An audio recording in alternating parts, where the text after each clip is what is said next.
Yo la team, j'espère que vous allez bien, que vous avez passé une très bonne journée. On se retrouve aujourd'hui pour une nouvelle vidéo de pronostic sportif. Forcément, après la première partie de la première journée, la poule A, B, C et D concernant la Coupe du Monde féminine, on enchaîne avec la poule E, F, G et H. On parlera forcément du grandissime favori, les États-Unis d'Amérique, qui jouent cette nuit contre le Vietnam sur les coups de 3 heures, mais également de l'équipe de France qui lance officiellement sa Coupe du Monde contre la Jamaïque. Est-ce que Hervé Renard fera les mêmes performances qu'avec les sélections masculines? On peut tranquillement se poser la question, mais en tout cas, sur ce match, j'ai trouvé un pronostic coté à 1,48 plutôt value.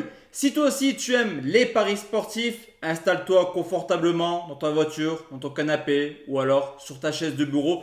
Regarde cette vidéo et surtout rejoins-moi sur mon canal Telegram 100% dédié aux paris sportifs. Dessus, tu retrouveras tous les jours mes tickets personnels. Donc le lien il est juste en dessous dans la description, mais également en commentaire épinglé. Tu télécharges l'application Telegram, tu cliques sur le lien et let's go. Comme plus de 15 000 membres, tu as accès à l'intégralité de mes pronostics. Donc n'hésite plus, le lien est en dessous. Tu cliques dessus et tu as accès comme tout le monde à l'intégralité des pronostics. On va partir tranquillement sur les 8 rencontres qui vont forcément nous concerner. C'est toujours une compétition à prendre également à la légère. Ça reste un petit peu un jeu sur ce coup, les vidéos que je fais sur cette Coupe du Monde féminine. Le plus important sera début août avec la reprise de la Ligue 1 et des plus grands championnats d'Europe. Mais on commence tranquillement avec les États-Unis d'Amérique qui reçoivent le Vietnam, en tout cas qui reçoivent sur le papier, car la Coupe du Monde se joue en Nouvelle-Zélande et en Australie. On a l'équipe des USA qui est également double tenant du titre. C'est vraiment le grandissime favori. Encore une fois, il devrait aller au moins en demi-finale. Et c'est une équipe qui, mine de rien, est plutôt en forme actuellement, qui vient d'enchaîner 8 victoires de suite en 2023. On l'a vu également lors de la Coupe du Monde 2019. Les Américaines, elles ne sont pas là pour jouer tranquillement. S'il faut en mettre 13 à la Thaïlande en phase de poule, elles le font sans aucun complexe. Et on l'a vu dernièrement, vu des statistiques, le Vietnam, c'est quand même une équipe qui a encaissé 9 buts contre l'Espagne, 7 contre l'équipe de France, qui n'a aucune expérience aux Jeux Olympiques et en Coupe du Monde. On a vraiment deux salles, deux ambiances sur ce coup. L'addition sera très salée pour les Vietnamiennes. Et je vais partir tranquillement sur les Américaines qui marquent au moins 6 buts, c'est coté à 1,56. Deuxième pronostic, c'est la Suède qui joue contre l'Afrique du Sud, une équipe suédoise qui est toujours placée mais rarement vainqueur au final, que ce soit à l'Euro ou alors à la Coupe du Monde. Sur les 8 participations lors de la Coupe du Monde, 4 fois elles ont atteint le podium, mais jamais elles n'ont remporté la compétition. On a également une équipe suédoise pas forcément sur une forme ascendante actuellement, au contraire de l'Afrique du Sud, qui certes là aussi n'a aucune expérience en Coupe du Monde, sa première participation, mais qui vient tranquillement de remporter la CAN en 2022 en disposant de la meilleure équipe africaine. On avait parlé du Nigeria qui a fait match nul contre le Canada ce matin en disposant du Nigeria sur le score de 2 buts. Sur ce coup, on pourrait peut-être avoir une surprise. En tout cas, on pourrait avoir un match plutôt sympa à regarder. Je vais partir sur un plus de 2,5 buts côté à 1,40. Troisième rencontre, c'est les Pays-Bas qui jouent contre le Portugal, des Hollandaises finalistes de la dernière Coupe du Monde, défait forcément contre les Américaines. C'était en France sur le score de 2 buts. Et là, par contre, au contraire de la Suède, c'est une nation qui monte clairement en puissance, mais qui montre tout de même quelques difficultés défensives. On l'a vu lors de l'Euro 2022 où les Pays-Bas ont tout simplement fait 0 clean sheet en phase de poule. D'ailleurs, dans ce groupe, il y avait déjà le Portugal et les Pays-Bas s'étaient imposés sur le score de 3 buts à 2. Là, encore une fois, avec une Coupe du Monde avec 32 participants, on a beaucoup de nations qui jouent pour la première fois la Coupe du Monde. C'est le cas du Portugal qui, mine de rien, montre des choses plutôt sympathiques lors des 2 dernières compétitions de l'Euro où elles ont participé. Toujours éliminées en phase de poule, mais toujours capable de marquer 7 buts en 6 matchs de poule. Et comme lors de l'Euro 2022, où on a eu 3-2 pour les Pays-Bas, je pense que le match pourrait être ouvert.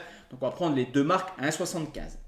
On enchaîne avec l'équipe de France qui joue la Jamaïque. Comme je vous l'ai dit, c'est la première réelle expérience pour Hervé Renard avec une sélection féminine. Et je pense que là aussi, l'équipe de France pourrait faire quelque chose de plutôt sympa dans cette compétition. Comme la Suède, c'est une équipe souvent placée mais rarement gagnante, souvent éliminée en quart des finales dès que l'adversité devient un peu plus forte. Pour les Jamaïcaines, c'est la deuxième participation après la Coupe du Monde 2019 où elles ont pris vraiment des rousses, que ce soit contre le Brésil, l'Australie et l'Italie. 3 matchs, 3 défaites, 12 buts encaissés. Une équipe jamaïcaine qui aura forcément l'ambition d'aller chercher le point du match nul. Donc il fermera le jeu. Je ne vois pas forcément les Françaises encaisser un but.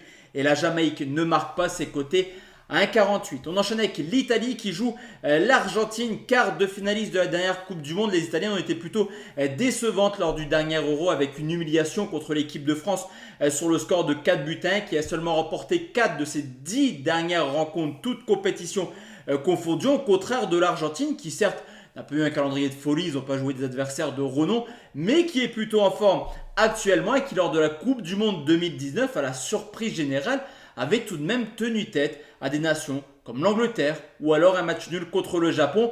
Pour moi, c'est clairement du 50-50. Les bookmakers mettent les Italiennes favoris. On va couper la poire en deux. L'Argentine ne perd pas ou perd d'un but.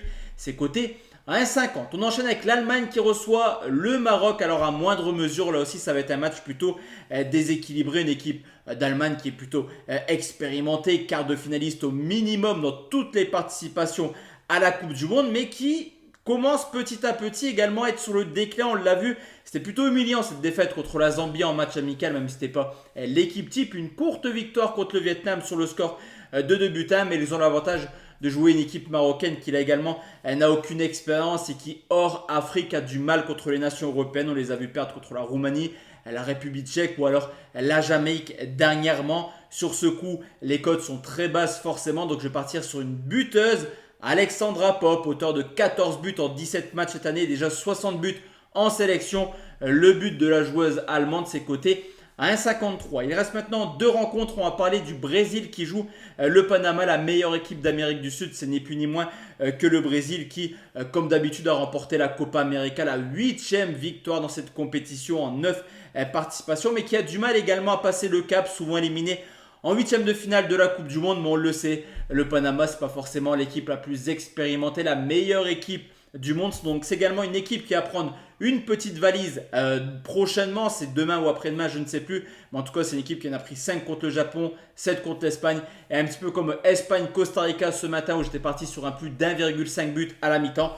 On va prendre exactement le même pronostic, plus d'1,5 but à la mi-temps, c'est coté 1,45. Enfin, la dernière rencontre, la team, c'est la Colombie qui joue contre la Corée du Sud. Pour ce match, pour moi, c'est clairement du 50-50 avec un petit avantage tout de même à la Colombie, une équipe qui a terminé deuxième de la Copa América, forcément derrière le Brésil, qui a un peu plus d'expérience, je trouve, en Coupe du Monde. On les a vus battre la France également en 2015, au contraire de la Corée du Sud, qui en 10 matchs en Coupe du Monde a seulement remporté un seul petit match, entre guillemets. Donc sur ce coup, je vois la Colombie capable de ne pas perdre. La cote, elle est plutôt intéressante. Colombie ou nul, c'est coté à 1,44. Donc voici à team mes 8 pronostics pour cette première journée de Coupe du Monde. On se retrouvera forcément très bientôt parce qu'il y a la Ligue des Champions mardi et mercredi qui arrive, mais également la deuxième journée de Coupe du Monde. Et forcément, d'ici 15 jours, on va parler de Ligue 1, Bundesliga, Première Ligue, Liga. Vous verrez, ça va être la folie cette année sur cette chaîne YouTube. N'hésite pas à t'abonner. Excellente soirée à tous et à toutes. Ciao, ciao.